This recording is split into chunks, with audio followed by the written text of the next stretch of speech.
sebuah desa di wilayah Sumatera, hiduplah seorang petani bersama ibunya bernama Toba dan Ibu Toba. Pada malam hari, Toba bermimpi buruk sekali. Dalam mimpinya, dia diterkam oleh seekor harimau.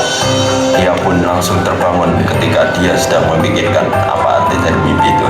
Tiba-tiba, ibunya batuk dan sesak napas. Toba pergi ke kamar ibunya.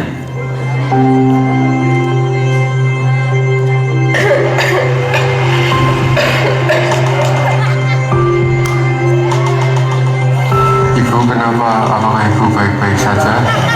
Anakku, ibu tidak apa-apa. Ibu hanya sesak napas dan batuk biasa saja. Jangan khawatir.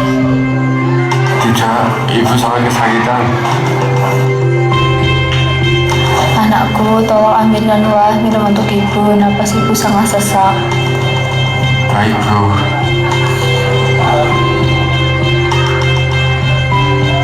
Ini, Bu. Anakku, ibu sudah tidak tahan lagi. Mungkin ajal ibu sudah dekat. Ibu jangan tinggalkan Toba sendiri di sini. Anakku, kau harus bisa hidup tanpa ibu. Kau kan kuat. Kau anak ibu yang paling berani. Hiduplah dengan baik.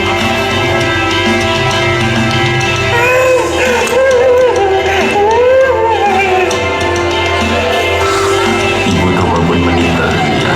Kini dia hidup seorang diri dan rajin bekerja walaupun lahan pertaniannya tidak luas. Di suatu pagi yang cerah, Toba pun pergi memancing di sungai.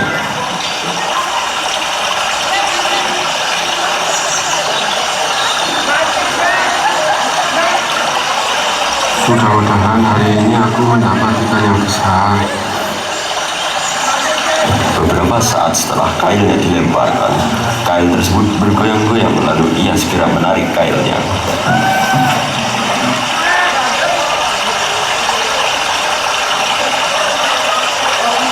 Terima kasih Tuhan, akhirnya mendapatkan ikan.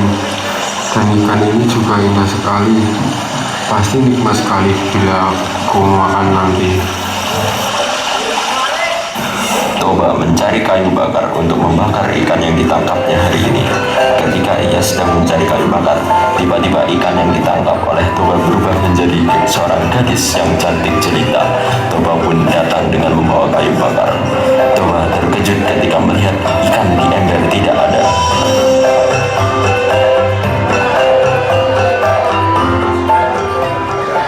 Waduh, dimanakah ikan yang cantik dan rupawan itu? Apakah dia dimakan kucing?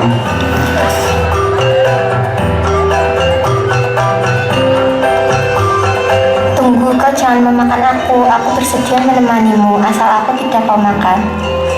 Siapa yang bicara itu?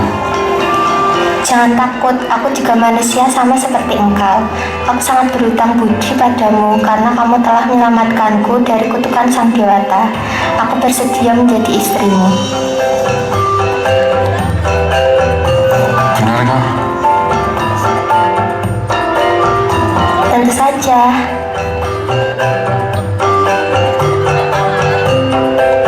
Namaku Toba, mari kita lekas pulang. Aku sudah tak sabar ingin memberitahukan bahwa kau akan menjadi istriku.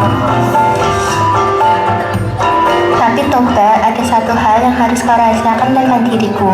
Aku mohon kau tidak menceritakan asal-usulku yang berasal dari ikan. Karena jika masyarakat itu tahu akan hal tersebut, pasti akan terjadi bencana besar yang melanda desa ini.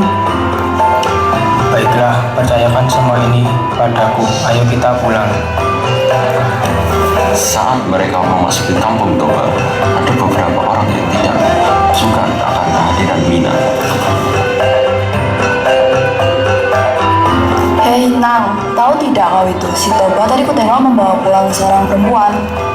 Alah, paling perempuan itu dia guna-guna biar tertarik padanya. Kau tahu kan si Toba itu buku alias bujang lapuk. Oh, iya ya benar. Sudahlah, lekas kita pulang. Jijik aku melihatnya. Mina mendengar hal tersebut, tetapi ia mengabaikannya. Setelah persiapan selama beberapa minggu, akhirnya Toba dan Mina menikah dengan penghulu dan dihadiri beberapa saksi.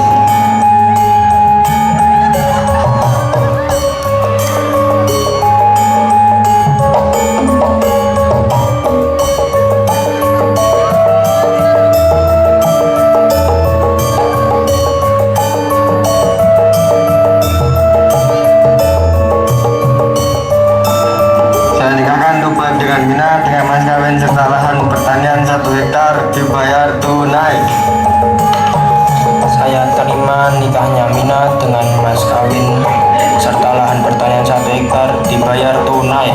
Sah?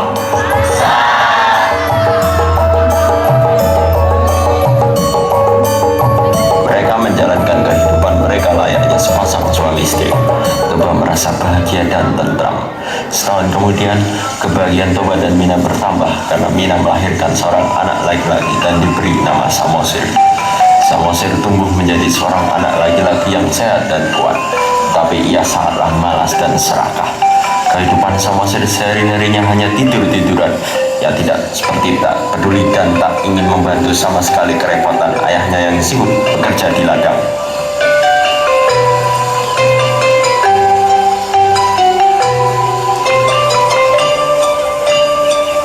Samosir, sini nak bantu ayah sebentar. Tidak mau, ayah. Kamu ini jika tidak membantu orang tua kamu besar besok mau jadi apa? Namun, berbeda dengan Mina, Mina lebih sering memanjakan Samosir. Hal itulah yang membuat Samosir tetap jadi anak yang manja dan pemalas. Saat Samosir sedang dimarahi pun, Mina ikut membela Samosir. Biarkan saja Toba, dia kan masih kecil, belum waktunya untuk membantu mengurus ladang. Nanti akan ada saatnya. Kian hari kian bertambah malas kelakuan Samosir. Hal tersebut dikarenakan ibunya terus memanjakannya. Apapun yang diminta oleh Samosir akan selalu diusahakan oleh ibunya untuk dipenuhi. Suatu hari, selepas Samosir sedang makan siang di ruang makan, ibunya memanggilnya ke dapur.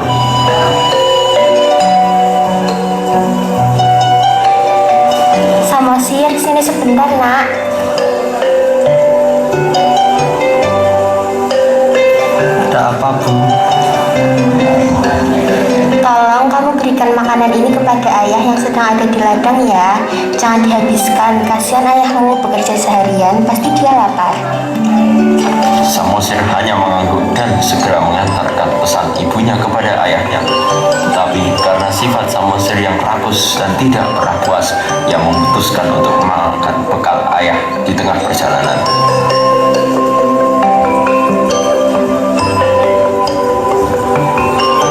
Makan saja lah, kan ibu juga tidak akan tahu kalau ayah sudah makan atau belum.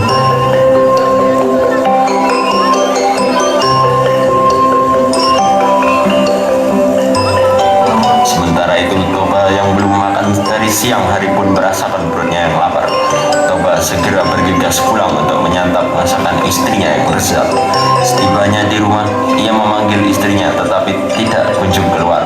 Akhirnya Toba memanggil Samosir dan menanyai kenapa tidak ada makanan sama sekali di atas meja. Samosir, kenapa tidak ada makanan di meja? Aku dari siang belum makan. Mana ibumu? Udah aku makan semua masakan ibu. Toba yang sudah lelah dan lapar saat mendengar jawaban anaknya pun lalu marah. Ia kemudian memarahi anaknya dan mengatai anaknya. Dasar anak ikan tidak mau diuntung. Aku sudah membesarkanmu selama ini, tetapi seperti ini balasanmu kepadamu. Kau memang anak ikan sialan. Mina yang baru saja pulang dari pasar pun terkejut karena Samosir menangis dengan keras. Samosir pun segera menghampiri Mina. Mengapa kau menangis anakku? Ibu, apakah benar aku seorang anak ikan? Siapa yang mengatakan itu padamu nak? Siapa? Ayah yang mengatakan itu, Bu.